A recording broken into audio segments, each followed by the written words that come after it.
మంచు వర్షం పడినట్టు పడుతుంది.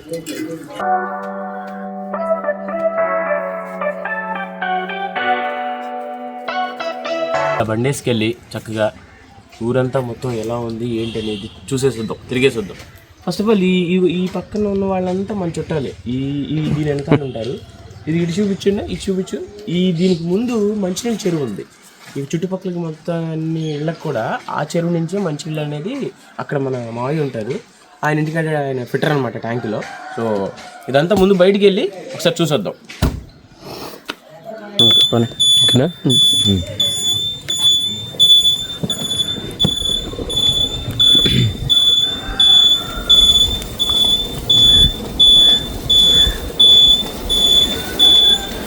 ఇదిగోండి ఈ రావి చెట్టు. ఇక్కడే అమ్మవారి దసరాకి వాటికి ప్రభలు కడతారు ఇక్కడ. ఇప్పుడు మన హోంగారి పొలం వైపు వెళ్ళొద్దాం. చూసారా మంచి ఎలా పట్టిందో. ఇదిగోండి ఈ పక్కన అంతా చెరువు ఉంటుంది. ఇది వీళ్ళు ఇదివరకు బట్టలు ఉతకడానికి, గేదెల్ని శుభ్రం చేయడానికి, అవసరాలకు మించి వాటర్ వాడడానికి వెళ్తే దానికి ఈ చెరువు అనేది ఉపయోగించేవాళ్ళు అన్నమాట. చూసారా మంచి ఎలా పట్టేస్తుందో. వర్షంలాగా పడుతుంది. వర్షం అసలు వర్షమే అనుకోవాలి. ఇక కుర్రోళ్ళంతా కూడా రోడ్డు మీద పొద్దున్నే చూసారా వైజాగ్. ఇప్పుడు మనం పొలం వైపు ప్రయాణిస్తున్నాం. ఈ ప్రయాణం ఎంత దూరం ఉంటుందో అనేది తెలీదు. బాగా వేస్తుంది కదా చలి. అరే నీకు జలుబు చేసిపోరా.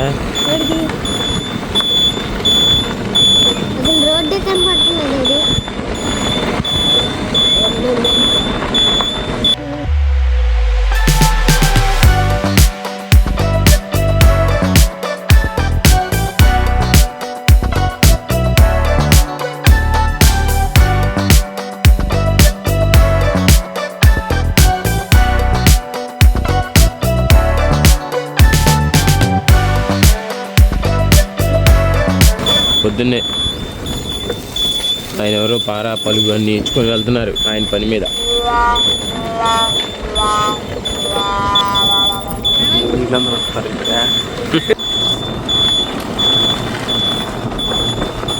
ఏజీ పొలం వస్తున్నారా? కొంచెం ముందర లెఫ్ట్లో మేము కనిపించట్లా ఇందులోనా. బాగుంది, బాగా వస్తుంది అది. ఇదిగోండి ఈ లెఫ్ట్లో ఉన్నదే మా అమ్మమ్మ గారి పొలం. మేము ఇదివరకు సెలవులకు వచ్చినప్పుడల్లా అమ్మమ్మ గారితో పొలంలో పనులు చేసేటప్పుడు మేము కూడా వచ్చి అమ్మమ్మకి సహాయం చేసేవాళ్ళం.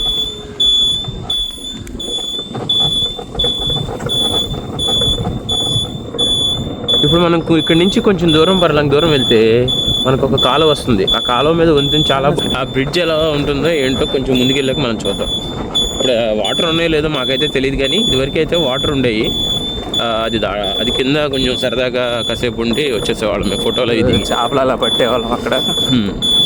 నేను తీయట్లేదు. ఇప్పుడు చాలా సంవత్సరాలు అయిపోయింది. ఇప్పుడు అది ఎలా ఉంటుందో ఏంటో మనం అక్కడికి వెళ్ళాక కానీ తెలియదు. చూసారా రోడ్డు ఎలా ఉంది ఇక్కడ? అసలు అంతా గతుకులుగా ఉంది. ఎందుకంటే ఈ పొలం పనులన్నీ అయిపోయినాయి కదా. అంతా ఒడ్డు బస్తాలు ట్రాక్టర్ల మీద తీసుకెళ్ళటం ఇవంతా కూడా తిరిగి దమ్ము ట్రాక్టర్లు తిరిగి రోడ్డు అంతా ఇలా అయిపోయింది. లేదంటే ఇదివరకు చక్కగా బాగానే ఉండేది. ఇప్పుడు ఇలా అయిపోయింది అనమాట. చూద్దాం కొంచెం ముందర ఆ కాలువ వాటర్ ఉన్నాయో లేదో, ఆ వంతెన ఎలా ఉందో ఏంటో కొంచెం ముందుకెళ్ళాక చూద్దాం ఒకసారి. పదండి వెళ్దాం, పదండి ముందుకెళ్దాం. ఏం జిష్ణు ఏంటి బాగా మంచు చూసారా? చలేస్తుందా నీకు? అసలు వర్షం పడినట్టు పడుతుంది. మొహం కూడా తడిచిపోయింది. నువ్వేమో రెడీ అయిపోయావు, చక్కగా నీట్గా బట్టలు వేసుకుని వచ్చేసావురా. మేమేమో ఇంకా అసలు ఫ్రెష్ అప్ కూడా అవ్వలేదు. ఎక్కుద్దంటావా బండి ఇక్కడ?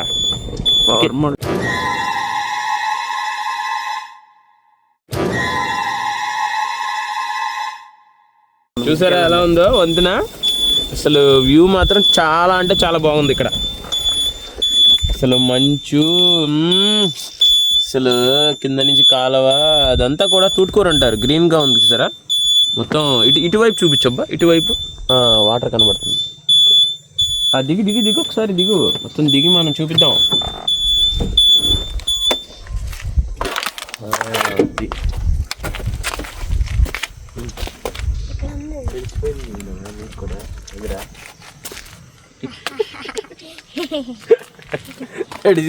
ఇది చూడు మంచు ఎలా తడిసిందో, కళ్ళు మాయి చూసారా, మంచుకి తడిసిపోయినాయి కళ్ళు అంతా కూడా. వీడైతే ఏకంగా ఫ్రంటే కూర్చున్నాడు, వీడు మొత్తం తడిసిపోయాడు. అటు నుంచి ఎవరో వస్తున్నారు బైక్ మీద. అటు లోపలికి ఇంకొక కొంచెం దూరం వెళ్తే ఇంకొక మిల్లు లాంటిది ఏదో ఉంటుంది. కొంచెం ఇంకా ఈ రోడ్ నుంచి మనం ఇంకా కొంచెం పైకి వెళ్ళామంటే కోడిపిందలు కూడా వేస్తారు. పొద్దున్న అయిపోయింది, పండగ అయిపోయింది, ఎవరి పనులకు వాళ్ళు వెళ్ళిపోతున్నారు. ఆబ్వియస్లీ అది అంతేననుకోండి, పండగ చేసిన సెలబ్రేషన్ చేసినంతసేపు చేస్తాం, అయిపోయిన వెంటనే ఎవరి పనులకు వాళ్ళు వెళ్ళిపోతాం. ఎలా ఉంది చూసారా, సో మొత్తం అంతా మంచుతో కప్పేసింది అంతే. కానీ ఇప్పుడు కానీ ఫ్లాస్కోలో టీ తెచ్చుకొని, టీ అయితే టీ, కాఫీ అయితే కాఫీ, ఎవరిష్టాలు వాళ్ళు వేడి వేడిగా తాగుతా, సెల్ఫీలు దిగుతా, వీడియోలు తీసుకుంటా. మీరు కూడా ఇలాంటివన్నీ చూస్తూ ఉంటే సూపర్గా ఉంటుంది అన్నమాట, అసలు మామూలుగా ఉండదు. చూసారా కింద చిన్న చిన్న చేపలు ఉన్నాయి ఇందులో. ఇక్కడి నుంచి గేలం వేసుకొని ఆ ఫిష్లు మనం చక్కగా పట్టుకొని తింటూ ఉంటే ఆ ఎంజాయ్ వేరు. సో అందరూ కూడా అలాగే చేయాలి. మీరు కూడా ఎంజాయ్ చేస్తారులే, చేయకుండా ఎందుకుంటారులే, కానీ